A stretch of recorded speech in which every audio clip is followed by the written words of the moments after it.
YTN 라디오 김명수의 더 인터뷰 3부 순서 이어가겠습니다. 국민의힘은 지방선거를 앞두고 계파 갈등 또 대구 경북 행정 통합을 놓고도 불협화음이 노출이 됐습니다. 당 지지율이 20% 밑으로 떨어진 조사까지 나오고 있고요. 장동혁 대표의 리더십도 흔들리고 있는 가운데 민주당은 법 왜곡죄 통과시켰고 재판소원제, 대법관 증언까지 이번 임시국회에서 처리를 예고하고 있습니다. 경북도지사 출마를 선언한 예비후보 김재원 국민의힘 최고위원 연결해서 정치권 이슈 들어보겠습니다. 김 최고위원님 나와 계시죠? 네, 안녕하세요. 네, 안녕하세요. 오랜만입니다. 반갑습니다. 예. 자, 먼저 국민의힘 의원들이요. 대구 경북 행정통합법 추진에 대해 최종적으로 찬성 입장을 정리했네요. 네, 그렇습니다. 예. 어제 이제 대구 경북의 국회의원 25분이 모여서 예. 의견을 모은 결과 일단 대구 경북 행정통합특별법에 대해서 찬성하기로 방침을 정했습니다. 물론 예. 대구 출신 국회의원들은 저는 찬성이고 경북 출신 의원들은 반대자도 꽤 나왔습니다. 그러나 그래요? 이제 전체적으로 다수결에 의해서 찬성하기로 그렇게 방향을 정했습니다. 네. 그러면 그동안 반대했던 의원들의 주장은 뭐였어요? 이것이 행정통합이 단순히 행정기구만 통합이 되는 것이 아니라 예. 행정력이 집중됨으로써 결국 이제 인구 밀집지역인 도시지역으로 모든 경제력이나 행정력이 흡수되는 과정을 거치거든요. 예, 과거에 예. 이제 마산, 창원, 진해가 통합되었을 때도 오랜 역사의 도시 마산이 사라지고 이 진해도 그 군항으로서 유명한 진해도 그 상권이 쇠퇴하고 결국 창원으로 집중되었다라는 것이 역사적인 사실입니다. 예. 경북 지역도 대구 중심으로 모든 것이 쏠려 들어갈 것이고 특히 이제 경북 북부 지역은 원래부터 좀 낙후 지역이었기 때문에 이 지역 균형 발전을 위해서 당초 대구에 있던 경북도청을 경북 북부권으로 이전해서 경북 안동으로 이전한 사실이 있습니다. 그런데 이제 행정 통합이 되면 경북 북부권은 다시 과거의 낙후 지역처럼 그렇게 될 것이고 공동화되고 모든 것이 아마 대구 지역으로 쏠려 들어갈 것이 아닌가라는 걱정과 의구심이 있기 때문에 특히 경북 북부 지역의 10여 개 시군에서는 반대 의사가 아주 높습니다. 그랬군요. 예. 그럼에도 불구하고 전체적으로 찬성 의견이 많았던 것은 이번 기회 놓치면 대규모 재정 지원 받기 어려울 수도 있다라는 지적 때문이었다면서요. 예, 그렇습니다. 예. 재정 지원 어쨌든 이재명 정권에서 매년 5조, 4년에 걸쳐 20조 정도의 재정 지원을 하겠다는 약속을 하고 있고 또 이제 공공기관을 지방으로 이전할 때 지역에 배려를 하겠다라고 하기 때문에 이미 야당으로 전락한 이 대구 경북 지역에서는 이번 기회에 그런 조금의 재정 지원이나 공공기관 이전에서도 좀 혜택을 봐야 되겠다라는 현실적인 이유가 이 행정통합의 요인이 되었습니다. 과거에도 대구 경북은 그 행정통합 이슈가 이미 한 2번 정도 있었고요. 그때마다 대구 경북이 통합하려고 하다가 실패한 것은 바로 앞에서 말씀드린 북부권 지역의 그렇군요. 강력한 반대 때문이었는데 이번에는 이제 재정 지원과 공공기관 이전에 대한 그 혜택을 내세우니까 조금 더 반대 목소리가 좀 줄어들었던 겁니다. 그랬군요. 예. 지난번에 법사위에서 광주 전남 통합법안 통과할 때는 보니까 국민의힘 의원들이 참여를 거부했어요. 그러면서 행정통합의 권한이 광주 전남만 권한과 혜택을 주고 다른 지역은 권한 없는 좀 차별적인 법안이었다라고 주장을 했는데 어떤 내용이었어요? 그것이 사실인 것이요. 주로 이제 단순히 앞에서 말씀드린 그런 재정 지원 5조 원, 4년 20조 원하고 그 지방 공공기관 이전 시의 우대 조항 그뿐만이 아니고 각종 개별적인 지역 사업을 이 특별법에 규정을 하고 있습니다. 그런데 예컨대 대구 경북 특별법에는 대구 경북 통합 신공항 건설에 관한 국가재정 지원이 빠져 있는데 광주 공항을 무안군으로 이전하는 그 계획은 이미 국가 지원 사업으로 모든 것이 진행이 되도록 되어 있거든요. 근데 예. 거기에다가 만약에 무안으로 그 공항을 이전해 놓고도 국제선 항공기가 취항하지 않고 예. 항공수요가 없을 경우에는 국가에서 항공사의 재정 지원까지 하도록 하는 그런 특례 조항을 두고 있습니다. 이런 것이 예. 이제 상당히 문제가 있고 그 외에 반도체 특구라든가 이런 여러 가지 지역에서 요구하고 있는 그런 현안 사업에 대해서 광주 전남 특별법에는 국가 지원을 의무화하고 있고 예. 대구 경북 특별법에는 할 수 있다라고 규정을 해서 사실상 그 행정부의 그냥 자율적인 판단에 맡기는 그런 규정이기 때문에 이것은 사실 예산 배정이나 국책사업의 결정에 큰 예. 그 차별을 두게 되는 것입니다. 이런 것 때문에 이 재정권과 행정권에 대한 지방 이양을 요구하고 있는 대구 경북 그리고 충청권의 많은 지방자치단체에서는 예. 이 법은 미흡할 뿐만 아니라 오히려 중앙정부의 지방 통제권을 강화하는 것이다. 그렇게 해서 반대했던 것입니다. 아, 그렇군요. 예. 그러면 이번에 아예 그 제도 보완하는 차원에서 지금 지적하신 내용들도 좀 개선돼서 특례법에 담겨야 되겠네요. 그런데 지금 이제 대구 경북의 국회의원들은 네. 막 그것은 기대하기도 어렵고 현재 나와 있는 이 차별적인 특별법이라도 예. 통과시켜주면 그냥 받겠다는 정도의 그런 지금 태도로 알고 있습니다. 그런데 제가 보기에는 딴 거는 몰라도 예. 이 대구 공항을 경북 군위의성 지역으로 옮기는 이 대구 경북 통합신공항 이전 사업에 대해서 국비 지원 근거를 삭제하고 예. 일반적인 지방 정부의 지원 근거만 만들어 놓은 것은 예. 앞으로 대구 경북 통합 신공항을 사실상 건설을 할 수 없도록 만드는 그런 조항이기 때문에 아예 삭제하든지 국비 지원 근거를 마련하든지 예. 그렇게 하지 않으면 이 조항 때문에 오히려 현재 기부대 양여 방식으로 대구 경북 통합 신공항을 건설하려는 시도가 중단되어 있는데요. 그것을 오히려 고착화시키는 일이기 때문에 이 조항은 반드시 수정하고 가야 된다고 생각합니다. 그렇군요. 예. 어제 기자회견 하셨죠? 네, 그렇습니다. 보니까 대구 경북 행정통합단체장 2년 뒤에 총선에서 뽑아야 한다라고 하셨어요? 네, 그것은 우리 당의 원내 지도부에서도 지난번에 민주당에 요구한 것이 지금 말씀드린 대로 경북 북부 지역에서 많은 주민들이 강력히 반대하고 있는 이 상황을 그냥 다수결 원리에 따라서 통합을 해버리면 앞으로 두고두고 주민 갈등이라든가 지역 갈등이 남아 있게 되고 그것은 행정 통합이 되더라도 향후에 지역 내에서는 큰 문제점으로 될 수가 있습니다. 더군다나 이번에 행정 통합이 그냥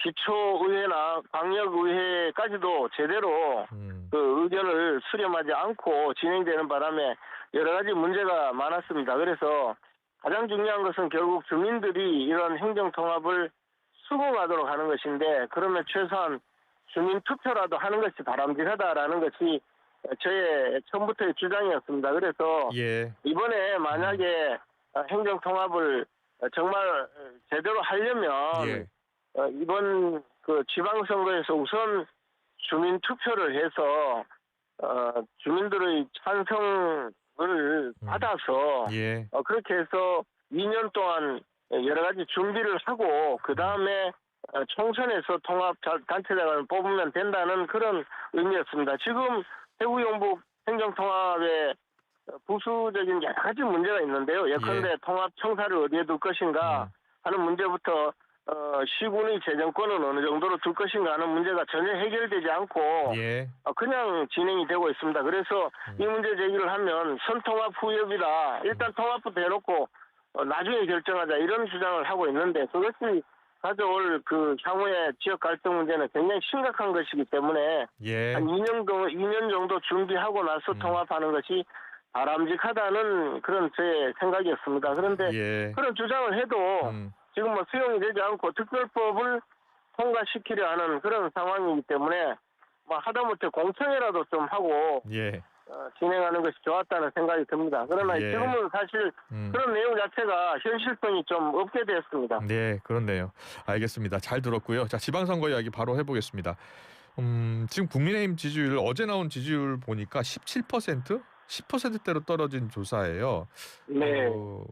상당히 낮게 나왔는데 일단 보수 텃밭 대구 경북도 민주당 지지율과 거의 똑같게 나왔어요. 비상 네. 아닙니까? 사실 저는 이제 직접 그 지역 주민들을 만나고 인사도 하고 이야기를 듣고 다니기 때문에 네. 민심 변화를 실제 체감하고 있습니다. 말씀하신 대로 우리 당의 지지율이 떨어진 것은 분명한 현실이고요. 그것이 상당히 뼈아프게 느껴질 정도인 사실입니다. 대부분의 경우에 말씀하시는 것은 이제 제발 좀 당내 분란 일으키지 말고 좀 단합해서 앞으로 나가라라는 그런 요구가 많고 네. 상당히 많은 분들은 투표하지 않겠다. 뭐 그런 이야기를 하시는 분들이 많습니다. 아마 여론조사 전화가 와도 우리 당 지지자들 상당수들은 응하지 않는 그런 상황까지 지금 되어 있지 않는가라는 생각이 듭니다. 그러다 보니까 여론조사의 지지율도 낮게 나올 수밖에 없고 민심도 나빠지고 있는 것도 사실입니다. 예, 이거 지방선거가 어려울 것이다, 더 어려워지고 있는 것 아니냐라는 분석 전망이 많은데 그렇게 보시지 않나요? 어떻게 보세요?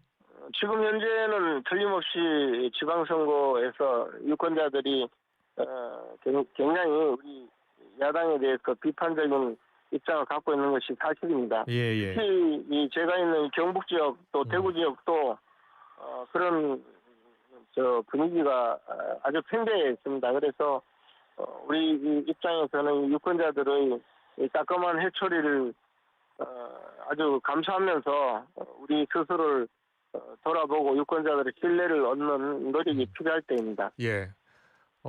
장동혁 대표가 된 이후 지금 가장 낮은 지지율이 나온 거예요. 뭐 김재원 최고위원도 같은 지도부잖아요. 네, 그렇습니다. 예. 어제 보니까 당내 사선 중진 의원들 장동혁 대표를 만났어요. 이대로는 지방선거 어렵다라고요.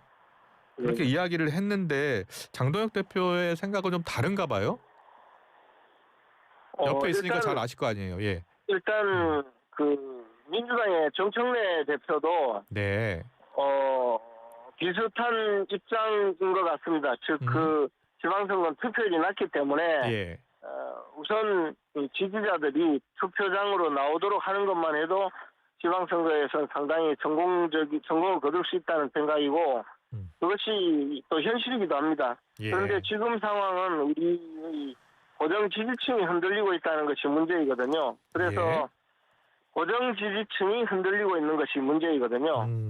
민주당은 고정 지지층이 강고하게 결집을 하고 있고 우리 당의 고정 지지층조차 흔들리고 있는 것이 문제인데 그 문제의 원인을 분석하고 있는 것이 조금씩 관점이 다른 것 아닌가 생각을 합니다. 그래서 이제 말씀하신 그 중진 의원들께서는 지금 좀 당 지도부에서 보여주고 있는 여러 가지 모습을 좀 변화시킬 수밖에 없다고 판단을 하고 계시고 장동혁 대표께서는 그러나 우리 고정 지지층의 생각이 아직까지는 변하지 않았기 때문에 그에 맞춰야 된다라는 그런 입장으로 저는 알고 있습니다. 김재원 최고위원은 정치 오래 하셨으니까 잘 아실 거 아니에요. 이제 선거가 100일밖에 남지 않았는데 당 지지층만 보고서 뛸 수는 없잖아요. 저는 당 지지층 자체가 흔들리고 있다는 것이 더 문제라고 봅니다. 아예 지금 하고 있는 여러 가지 상황이 당 지지층은 우리를 완벽하게 지지를 하고 있다면 그나마 괜찮은데 우리 고정 지지층이 흔들리고 있기 때문에 지지율이 빠지고 있거든요. 그렇기 때문에 우리 고정 지지층조차 흔들리고 있는 이 상황은 분명히 문제가 있기 때문에 예. 그것을 좀 현실적으로 조금 더 그 유권자들의 신뢰를 얻는 방향으로 좀 변모해야 된다고 생각합니다. 그동안 국민의힘을 지지했던 지지층 가운데는 뭐 강경 보수 지지층도 있지만 중도 보수 온건 지지층도 있잖아요. 예. 그렇습니다. 근데 중도 보수 온건층이 국민의힘 지지를 지금 철회하고 돌아섰다는 분석이거든요. 여론조사 분석을 보면. 우리가 정말 예. 뼈아프고 아쉬운 것은 그럴 뿐만 아니라 강경 보수 지지층 중에서도 예. 또 우리 내부를 비판하면서 투표 거부 운동을 하겠다고 나서는 이 상황이기 때문에 예. 이것이 이제 굉장히 어려운 국면인 것이거든요. 그래서 예. 정치인들이 어떻게 보면 여러 가지 다양한 그 유권자들의 요구를 만족시키기 위해서 좀 더 폭넓게 예. 말씀도 하시고 또 그런 여러 가지 모습을 보이고 행동으로 옮기는 것이 필요한데 예. 막 그런 점에서 저희 지도부도 조금 더 돌아봐야 되리라고 생각을 합니다. 예. 윤 전 대통령과의 절연 요구를 친한계에서도 하고 있고 당내에서도 젊은 의원들이 계속 주장하고 있는데 절대 받아들일 수 없는 건가요? 그 문제는 좀 더 폭넓게 생각을 해야 될 문제라고 봅니다. 예. 예. 요구하는 계층이 굉장히 다양하고 예. 어떤 쪽에서는 우리의 지지층이 윤석열 전 대통령에 대해서 안타까운 마음으로 지켜보고 있고 예. 혹시라도 우리 당 그 지도부에서 그런 당내 요구에 너무 쉽게 넘어가면 지지를 처리하겠다 이런 분들도 있고 반대로 또 그런 절연이라는 강력한 모습을 보이지 않으면 이제 당신들은 희망이 없다라고 주장하면서 비판적으로 보시는 지지층도 있습니다. 그래서 이 모든 분들이 다 우리의 지지층들인데 지금은 그분들의 요구조차 우리가 제대로 수용하지 못하고 있기 때문에 우리의 지지층이 떠나고 있는 것이거든요. 그래서 좀 더 우리가 좀 넓게 다양한 방법으로 우리 지지층의 지지라도 제대로 얻을 수 있도록 노력을 해야 된다고 생각합니다. 예. 한마디로 지도 입장에서 지금 진퇴양난이라는 뜻이에요. 예. 그래도 여러 가지 방법이 있고 또 그것을 우리 당 지도부가 충분히 조금 더 전략적으로 판단하고 옮긴다면 뭐 가능하리라고 생각하고 있습니다.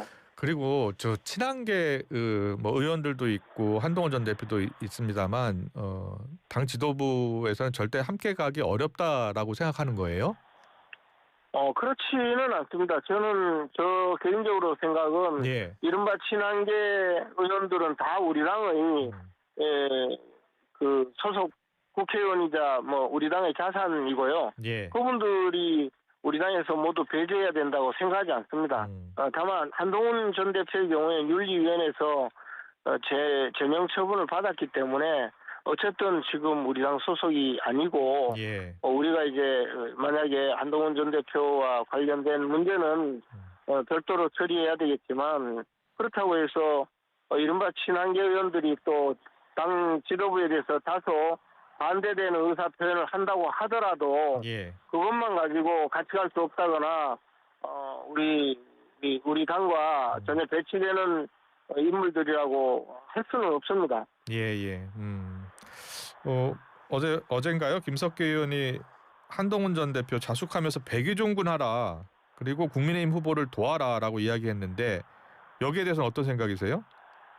근데 이제 이미 우리 당의 당원이 아니기 때문에 한동훈 전 대표의 정치적인 그 행보와 그분의 이 판단은 그냥 존중하고 있을 뿐이지 어떻게 우리가 요구하거나 뭐 어떤 우리를 도와라고 하기에는 조금 좀 미흡한 면이 많이 있습니다. 예.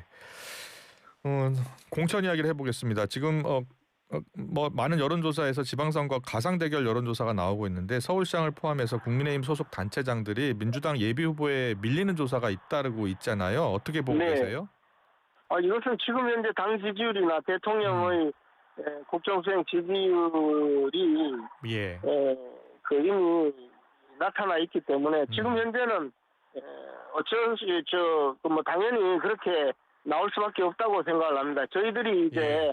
얼마나 더 유권자들의 신뢰를 얻느냐의 문제이지 지금 대통령 지지율이 60%를 넘고 있는 것은 예. 예를 들어 코스피 지수가 6천을 넘어가고 있는 이런 상황이거든요. 전 국민의 1,000만 명이 넘는 증권 예. 투자자들의 입장에서 보면 이런 사상 처음 있는 일이기 때문에 국정에 대한 그 만족감이나 지지율이 높아질 수밖에 없는 상황이거든요. 예. 이런 상황에서 야당이 국정을 견제하겠다고 하는 것보다는 국정의 안정을 뒷받침하겠다는 주장이 힘을 얻을 수밖에 없습니다. 그런데 이런 상황을 저희들이 이겨내려면 우리도 국민들께 좀 더 정권을 견제해야 된다는 필요성을 느끼도록 우리 스스로 많은 것을 갖춰야 하리라고 생각합니다. 예. 이재명 대통령이 앞서 이 같은 여론조사에서 지지율이 67% 정도 나왔는데요. 보니까 네. 이재명 대표를 지지하는 지지층의 외연이 계속 확장되고 있다. 뉴 이재명 이야기까지 나오고 있거든요. 어떻게 보고 계세요? 지금은 일종의 정치가 이념 대결에서 비롯된 사법 3법이라든가 국회에서 벌어지고 있는 이 입법 독재가 그것이 가려지고 코스피가 6천을 넘어서 5천을 넘어서서 6천을 넘어서고 많은 사람들에게 그 일종의 희망을 주고 있는 이런 상황이 큰 영향을 미치고 있다고 보여집니다. 또 부동산에 대한 강력한 그 발언이 또 많은 분들에게 그런 정치적인 효능감을 주고 있기 때문에 뭐 이런 것은 지금 당장은 시중의 일반적인 여론이 그렇게 흐르고 있다고 생각을 합니다. 예. 지금 민주당 같은 경우에는 어제 법 왜곡죄 통과시켰고 오늘 필리버스터 중에 재판소원법도 통과시킬 예정인데요. 국민의힘이 지금 뭐 필리버스터로 대응하고 있지만 하루 정도밖에 할 수가 없잖아요. 그렇습니다. 예, 여기에 지금 당내 갈등까지 겹쳐서 대여투쟁 대응이 더 어려워지고 있다라는 분석은 어떻게 보세요? 그렇습니다. 바로 현실적으로 야당이 효과적으로 견제를 하지도 못한 입장에서 내부적으로는 보수가 단일 대우를 이루지 못하고 있기 때문에 지지자들조차 무력감에 빠져 있고 그것이 또 지지율이 떨어지고 있으며 지지율이 떨어지니까 더 지지자들이 그 힘을 잃고 있고 신뢰를 철회하는 그런 상황이 악순환이 계속되고 있습니다. 이 점을 이 고리를 빨리 끊어내고 신뢰를 얻기 위해서 좀 더 우리 스스로를 돌이켜봐야 될 때라고 생각합니다. 예, 당위적으로 이제 말씀해 주시는데 사실은 그런 모든 책임이 다 지도부에 있는 거 아닙니까? 지도부의 한 사람으로서 저도 무거운 책임을 느낍니다. 다만 이제 현재의 상황을 지도부에서만 모든 것을 타개할 수가 없는데 좀 더 저희들이 할 수 있는 것부터 하나씩 좀 챙기고 변화해 나가야 된다고 생각하고 있습니다. 네, 지금 뭐 이제 90여일 지방선거가 남았는데 선거 오래 치러 보셨으니까 이런 분위기를 반전시킬 수 있는 뭔가 대책이 있겠습니까? 야당이 보여줄 수 있는 것은 결국은 사람을 내세우는 것이고요. 인적인 쇄신을 통해서 국민들이 그나마 또 야당에게도 견제할 수 있는 힘을 줘야 된다는 그런 그 믿음을 주는 것이 중요한데 그것은 이제 개혁 공천을 통해서 국민들에게 좀 더 나은 모습을 보여주는 것이 필요하다고 생각을 합니다. 마지막 질문 드릴게요. 오늘 이준석 대표하고 전환길 씨가 부정선거 공개 토론을 한다고 하거든요. 네. 어떻게 생각하세요? 크게 국민들의 그 국민들이 예. 이미 그 부분에 대해서 네. 그렇게 지금 관심을 기울이지 않고 있는데 예, 예. 그것이 이슈가 되어서 또 부정선거 논란이 계속되지는 않을 거라고 생각하고 있습니다. 예. 일단은 국민의힘 지도부에서는 이 부정선거론을 받아들일 수 없다라는 거죠? 뭐 저 개인적인 입장으로 예. 말씀드리자면 소위 부정선거 논란의 대부분은 이 사전투표 제도에 대한 불신 때문이고 예. 그것을 통해서 부정선거의 그 의구심이 확산되고 있거든요. 그래서 예.